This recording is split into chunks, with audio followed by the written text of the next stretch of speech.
본인의 영화를 보시든 우승부터 터트리신 윤성호 감독님께 소개와 인사를 좀 부탁드리겠습니다. 예, 마지막 에피소드를 연출한 윤성호라고 하고요. 기부를 하려니까 제가 이게 15년 전에 만들어가지고 첫 번째 에피소드인 달리는 차은이랑 제 거랑 이제 시선 1428이라고 같은 옴니버스 프로젝트가 같이 2007년에 이제 찍었던 기억이 나거든요. 이거 찍은 거로 지금 16년 전이죠. 그래서 기억이 안 나서 뭔가 답을 못할 것 같기도 하고 오랜만에 보면 좀 저도 뭔가 수혈이 될 것 같아서. 그럼 김국 감독님, 김성 감독님 없이 혼자 오셨는지 인사 듣겠습니다. 두 번째 작품 밤밤밤을 연출했었던 김국, 김선의 김국이고요. 저도 정말 오랜만에 봐요. 옛날 오랜만에 보니까 좀 약간 억울하게 들기도 하고 남이 만든 작품 보는 기분도 들고 심지어 내 작품 내가 언제 저런 걸 만들었는지 그래서 저 약간 안 맞네? 막 이런 거 막 한결도 보이고. 인권 영화 프로젝트가 20주년이 됐거든요. 20주년 동안 장편, 단편 많이 이제 만들고 다양한 감독님들이 참여를 해서 다양한 주제로 이야기를 나눴는데 저는 이번 상영이 조금 흥미로운 건 다른 연도에 만들었고 다른 작품이랑 같이 엮여있던 작품들을 어떻게 보면 주제별로 다시 또 조합하는 이런 과정을 거쳐서 이 인권 영화는 40년, 60년, 100년 가면서 이 조합들이 더 많이 복수로 생길 수 있겠구나. 그리고 감독님들이 그렇게 확인하면서 자기 반성도 할 수 있겠구나. 이런 생각이 들었습니다. 어쨌든 감독님은 저기 윤성호 감독님 작품 어떻게 좀 보셨어요? 사실 생각할 거리가 제일 많았어요. 윤성호 감독님 작품은 뭐 농반, 진반 사실은 한 쪼크처럼 막 지나가지만 나도 저랬었는데 나도 저랬었는데 라는 그 연상작이 가장 강력했고 이제 중고등학교 때를 다니던 그때를 여러분들 뭐 이제 졸업하신 분도 계시고 지금 다니시는 분도 계시겠지만 돌아보면 많은 감정들이 있지 않습니까? 거기에는 환희도 있고 막 열정도 있고 막연한 기대도 있고 우울도 있고 막 가파적으로 막 섞여 있는데 정말 뒷원목으로 막 쏟아지니까 영화가 사실 제가 중고등학교 느꼈던 그 상태를 가장 사실 흡사했어요. 그래가지고 너무 사실 제일 괴로웠어요. 웃자고 만든 건데 제일 괴로웠어요. 제일 어떻게 보면은 그때 그런 정신 상태가 지금 많은 청소년 중에 제일 비슷한 막 했던 말들도 너무 비슷한데 자꾸 나와 실제로. 그래가지고 좀 보기 힘들죠. 감독님께서는 어떻게 보면은 지금 감독님이 하신 고민 같은 거, 그러니까 획기적인 방법이나 아니면은 선입견을 조금 깨는 것들에 대한민국에서 가장 능한 감독이시기도 하잖아요. 아니라고요?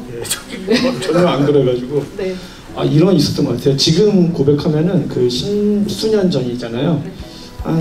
저도 지난 7, 8년? 한 10년 가까이 점점 이제 내러티브 플롯의 중요성을 좀 그냥 중요성만 깨닫는 게 아니라 제가 그 대중적인 스토리텔링을 너무나 좋아하고 원한다는 걸 스스로 깨닫고 그걸 좀 능숙하게 하고 싶은 사람이 됐는데 그럴 필요가 없는데 어쩌면 그때 제가 싫어했던 거는 사실은 이제 이렇게 능숙한 스토리텔링이나 이렇게 어떤 픽션을 창조하는 거를 싫어하는 게 아니라 좀 뭐랄까요, 약간 서툰 자비를 싫어했던 것 같아요. 근데 제가 서툴 수밖에 없으니까 다른 사람들이 조금 약간 인위적으로 구성한 내러티브에 대해서도 거부감이 좀 강했어가지고 고집 있는 편식은 뭐 어느 과정에 필요할 수 있는데 그 편식의 기간이 좀 길었어요, 약간. 다른 외적하고. 그래서 지금은 좀 감상이 다른데 그전에는 그전 시리즈를 보면서 좀 싫었었어요. 에피소드를 보면서 모든 게 싫었던 게 아니라 어떤 약자의 정체성을 그럴듯하게 구성을 한 다음에 그 사람이 겪을 고난들을 또 인위적으로 배치를 한 다음에 끝에 약간 따뜻한 결말 슬쩍 제시하거나 음악도 약간 이렇게 오늘 김태형 감독님 거 지금 너무 좋거든요. 근데 그때는 김태형 감독님께 싫었던 게 아니라 그전 시리즈들에 싫었을 거 아니야? 아니 지금은 맞고 그때는 틀리다. 그때는 막 그거만 보고 좋다고 그랬잖아. 둘 다 좋아요. 둘 다 좋은데 뭐가 좋냐, 그래서 제가 오늘 깨달은 건데 보기 잘했던 거를 세상에 수많은 문제와 아이러니가 있는데 그거를 이제 어느 시간에 관객들한테 제공하기 위해서는 이렇게 비약과 압축과 생략과 이게 필요하잖아요.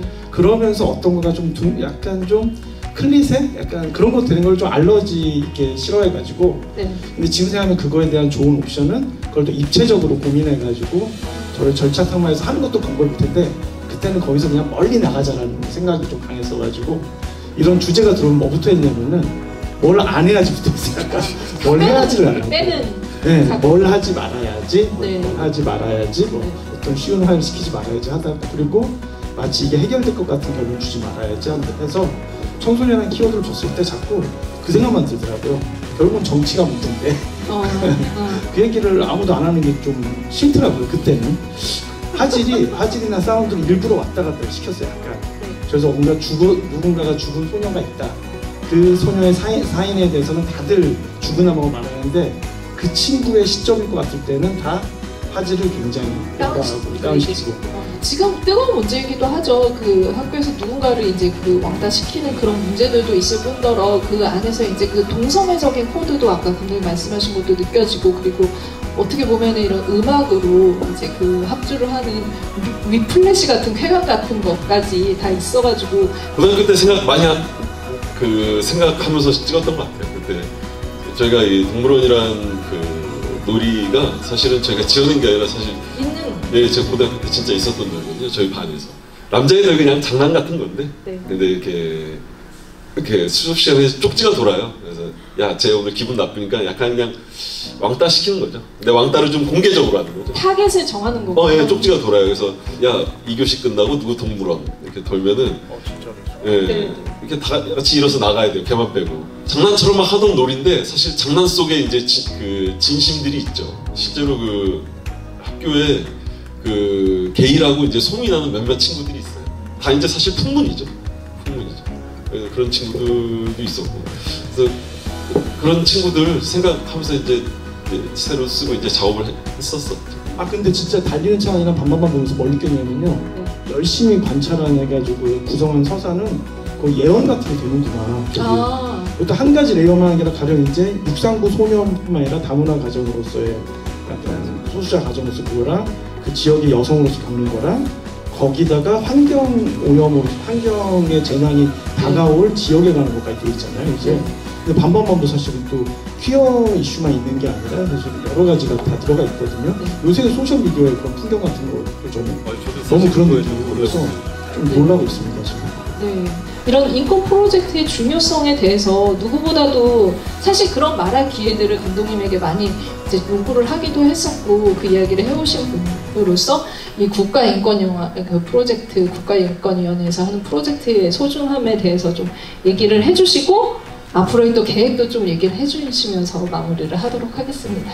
보시면 알겠지만 이거 다양한 것들 나오잖아요. 또 옴니버스 영화를 또 제가 좀 좋아하거든요. 네. 그래서 저한테는 굉장히 여러 가지 계기가 됐어요. 옴니버스 영화를 직접 한번 제작이나 프로듀싱하고 싶은 생각도 들었었고 어떤 주제에서 그래서 이 국가인권위원회 시리즈가 좀 이어지고 아까 또 대본 써서 제대로 해볼 생각 없냐고 그랬잖아요. 네네네.